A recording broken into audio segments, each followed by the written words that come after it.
네, 다음 글자를 볼까요? 자, 이 글자는요, 숨을 은자고요. 어떤 의미냐면, 자, 장임이 보이시죠?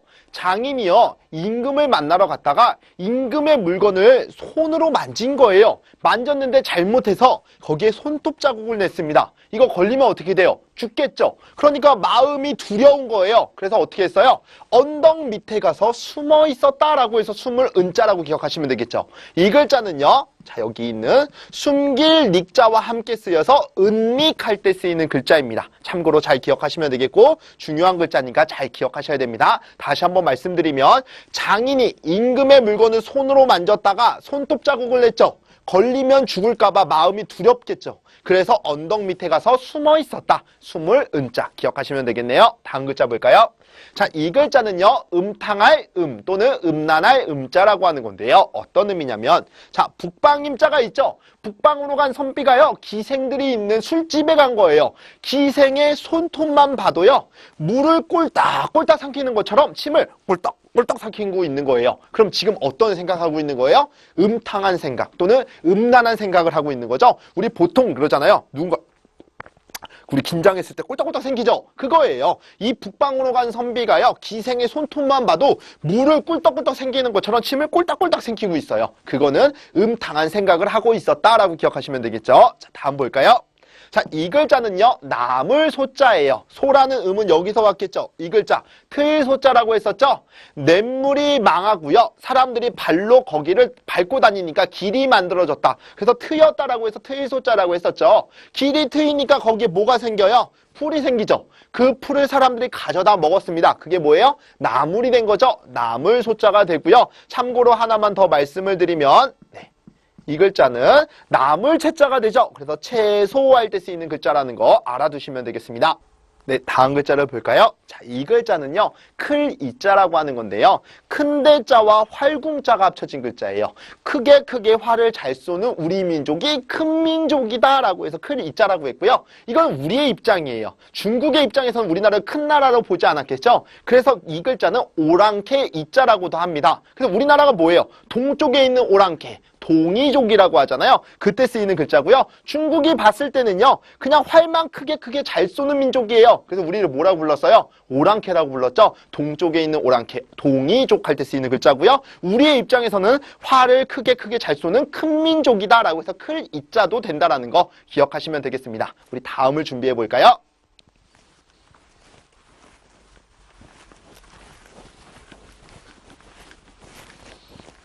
이어서 보겠습니다. 자, 이 글자는요, 날개 익자고요. 자, 여기 보시면 밭전자 보이시죠? 밭에 사람들이 함께 일을 하고 있는데요. 갑자기 거기서 하늘에서요, 그 새의 깃털이 막 떨어지는 거예요. 새의 깃털이 떨어졌다는 거는 새 몸 중에서 어딘가에서 떨어졌다는 얘기잖아요. 새가 날려면 어떻게 해야 돼요? 푸다닥 거려야 되겠죠. 그러면 어디서 떨어졌을 확률이 높아요? 이 날개에서 떨어졌을 확률이 높겠죠. 그래서 의미를 부여하면 밭에서 사람들이 함께 일하고 있는데 새의 깃털이 떨어지더라 이겁니다. 그거는 새가 날다가 어디서 떨어뜨린 거예요? 날개에서 떨어뜨렸다라고 기억하시면 되겠죠. 날개 익자고요. 이 글자가 의외로 시험에 잘 나옵니다. 여러분들 잘 기억하시고요. 언제 쓰이냐면 익룡할 때 쓰입니다. 익룡. 익룡 우리 뭐예요? 용룡자. 네, 익룡자. 그래서 뭐예요? 옛날에 날개 가지고 있었던 용들이 있죠? 막 날아다녔던 용. 그걸 익룡이라고 하잖아요. 그때 시험에 나오더라고요. 이거 참고해서 기억하시면 되겠고요. 다음 글자 볼까요? 자, 이 글자는요, 칼날 인자예요. 우리 칼이라고 하는 거는요, 칼 자루 부분과 칼 날 부분이 있는 거죠. 자, 여기 보시면 무슨 글자가 있어요? 칼 도자가 있죠. 그 다음에 우리가 이거 배운 거 뭐예요? 배다죠. 찍다는 이쪽 방향이에요. 자, 배다가 있는 거죠. 칼로 우리가 벨 수 있는 부위는 칼 자루가 아니라 어디예요? 칼날이 되는 거죠. 이 글자가 칼날 인자가 되는 거고요. 여기에다가 마음심자가 들어가면 이게 참을 인자예요. 우리 마음속에는 욕구라는 게 있죠. 그 욕구를 칼날로 잘라냈다는 얘기는 내가 참았다는 얘기가 되겠죠. 참을 인자가 되는 겁니다. 자, 다음 글자 볼까요? 자, 이 글자는요, 아이벨 임자예요. 우리 임신할 때 쓰이는 글자겠죠. 자, 이 글자 마트림자라고 했던 건 기억나세요? 자, 북방으로 간 선비가요, 사람들을 관리하는 일을 맡았다라고 기억하시면 되는 거죠. 마트림자고요. 자, 여기 보시면 무슨 글자가 있어요? 여자녀자가 있죠. 여자들이 맡아서 하는 일이에요. 남자는 죽었다 깨나도 신체적으로 할 수가 없습니다. 여자들이 맡아서 할 수 있는 일이 뭐 하는 거예요? 아이를 베는 일이라고 본 거죠. 아이벨 임자라고 기억하시면 되겠고요. 다음 글자 볼까요? 자, 이 글자는요, 자줏빛 자자고요. 어떤 의미냐면, 자, 요거 무슨 글자예요? 비수비자죠. 짧은 칼, 비수를 가지고 놀다가 어떻게 됐어요? 피가 난 거예요, 베어서. 그럼 피를 어떻게 해야 돼요? 멈추게 해야 되겠죠. 방법이 뭐예요? 실로 동여 매는 거예요. 동여 매고 나서요, 나중에 보면요, 여기 실에 핏물이 묻겠죠. 그러면 그때 이 실의 색깔은 어떤 색깔이 돼요? 자줏빛 색깔을 띠게 되겠죠. 그런 의미의 자줏빛 자자라고 보시면 되겠고요. 가끔 시험에 나올 때 이 글자의 부수가 뭐냐고 묻는 문제가 있어요. 대항검정예 같은 경우는 이 글자의 부수가 뭐냐라고 했을 때 여러분들은 어디에 지금 자줏빛이 나는 거예요? 실에 자줏빛이 나는 거죠. 그래서 이 실사자가 부수라는 거 참고로 알아두시면 되겠습니다. 사실 우리 설명에는요, 부수 같은 거 알려드리지 않는데 이 글자가 시험에 나올 때 헷갈려들 하시더라고요. 그래서 만약에 이 글자의 부수를 찾는 문제가 나온다 그러면 결국에는 그 핏물이 묻어서 자줏빛을 띠는 건 실이니까 실이라고 보시면 되겠습니다. 우리 다음을 준비해 볼까요?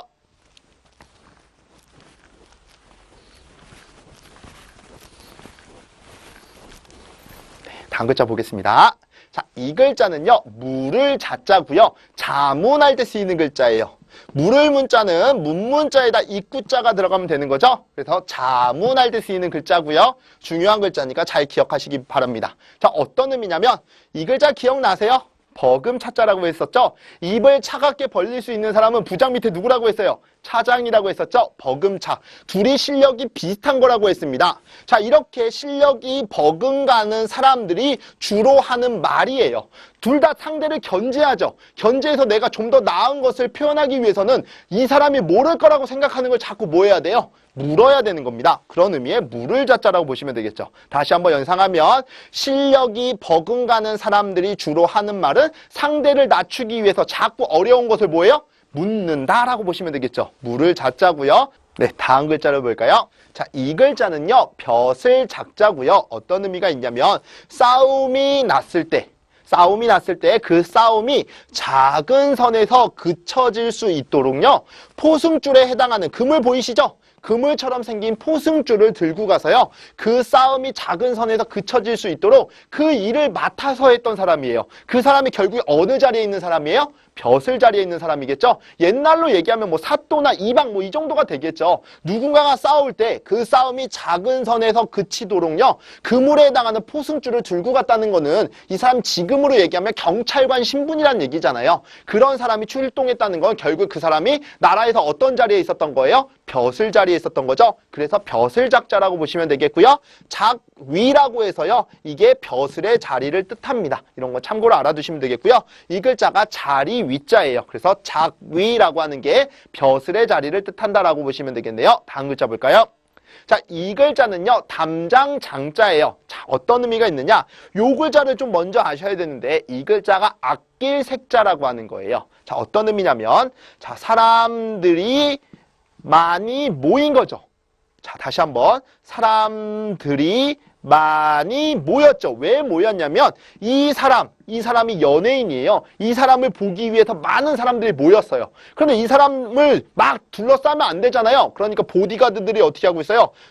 먼저 싸고 있는 거죠. 그런 이유는 이 사람을 뭐 하기 위한 거예요? 보호하고 아끼기 위한 거죠. 그래서 아낄 색자라고 보시면 되겠고요. 다시 한번 정리하면 이 사람을 보기 위해서 많은 사람들이 모였는데 이 사람을 보호하기 위해서 보디가드들이 이렇게 둘러싸고 있는 거예요. 경호원들이. 그럼 이 사람을 뭐 하는 거예요? 아끼고 있다라고 본 거죠.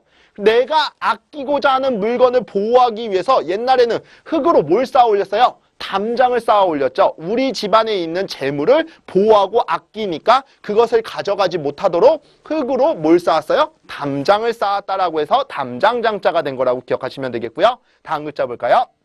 자, 이 글자는요, 손바닥 장자예요. 자, 여기에서 힌트가 있겠죠. 손 숫자가 있고요. 이 글자 우리 높을 상자라고 했었죠. 손을 높이 들어보세요. 딱 그러면 보이는 면이 어떤 면이 보여요? 손바닥이 보이는 거죠. 그래서 손바닥 장자가 된다라고 보시면 되겠고요. 자, 다음 글자 볼까요?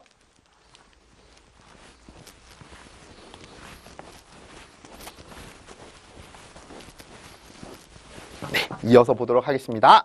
자, 이 글자는요, 단장할 장자예요. 단장하는 게 뭐예요? 뭔가를 꾸미는 걸 단장한다라고 하죠. 자, 여기 보시면 집이 있어요. 집이 노후해가지고요, 막 외벽에 금이가 있는 겁니다. 그거 보기 싫잖아요. 그래서 어떻게 했냐면, 쌀미자 보이시죠? 쌀가루와 같은 하얀 흙을 가지고 벽에다가 다 발랐어요. 지금으로 얘기하면 페인트 칠을 했겠죠? 이렇게 해서 깨끗하게 만들었으니 뭐 한 거예요? 단장한 거죠? 그래서 단장할 장자가 되는 거고요. 다음 글자 볼까요?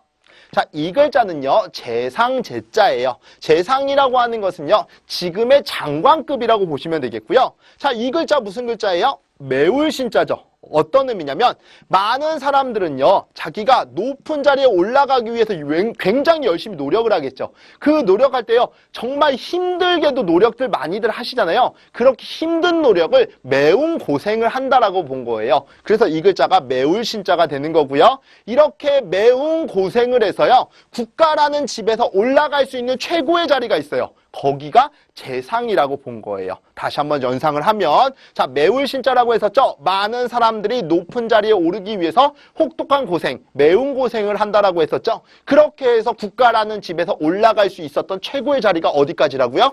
재상의 자리라고 본 겁니다. 그래서 재상제자가 되는 거고요. 네, 다음 글자를 보겠습니다. 자, 이 글자는요, 고요할 적자고요. 자, 이 글자를 아셔야 되는데, 이 글자는 아제비 숙자예요. 자, 어떤 의미가 있느냐? 자, 이 글자를 콩숙자라고 하거든요. 자, 크기는 작고 줄기가 위로 뻗는 식물이 콩이라고 본 거고요. 콩에 보면 우리가 콩 주머니가 있는데 여기에는 콩이 하나만 있는 게 아니죠. 거기에는 또 다른 콩이 있더라 이겁니다. 할머니 뱃속에는요, 한 아이만 있었던 게 아니라요, 또 다른 아이가 있었겠죠. 첫째 다음에 두 번째 태어나는 사람을 우리는 삼촌이라고 하잖아요. 그것을 다른 말로 아제비라고 했던 거예요. 그래서 이 글자가 아제비 숙자가 되는 거고요. 옛날에는요, 우리 장남이 집안의 크고 작은 일들을 다 관리를 했어요. 그러니까 자기의 자식들을요, 교육을 시키고 가르치는 일들은 할 수가 없었던 거죠. 그 일을 맡아서 했던 게 아제비가 대신 맡아서 했던 거예요. 그러니까 아제비는 형님의 자식을 맡아서 하다 보니까 이 형님의 자식이 엇나가면 안 되겠죠. 그래서 조카들에게 굉장히 엄하게 다스렸습니다. 그러니까 그 아제비가 집에 있기만 하면 아이들이 어때요? 신나게 놀다가도 아제비만 딱 들어오면 무섭죠. 무서우니까 어때요? 조용한 겁니다. 그러니까 분위기가 어떻게 돼요? 고요해지는 거죠. 그래서 이 글자가 고요할 적자라고 보시면 되겠고요. 다음 글자 볼까요? 자, 이 글자는 필이 적자예요. 쉽게 보시면 되겠습니다. 자, 얘가 뭘까요? 대나무죠. 대나무로 생긴 이런 대나무가 있는데 거기다가 힘쓰다에 뚫다가 있는 거죠. 힘써서 구멍을 뚫어요. 이렇게 뚫어서 만든 그 악기가 바로 뭐예요? 필이잖아요. 그래서 이 글자가 필이 적자라고 보시면 되겠네요.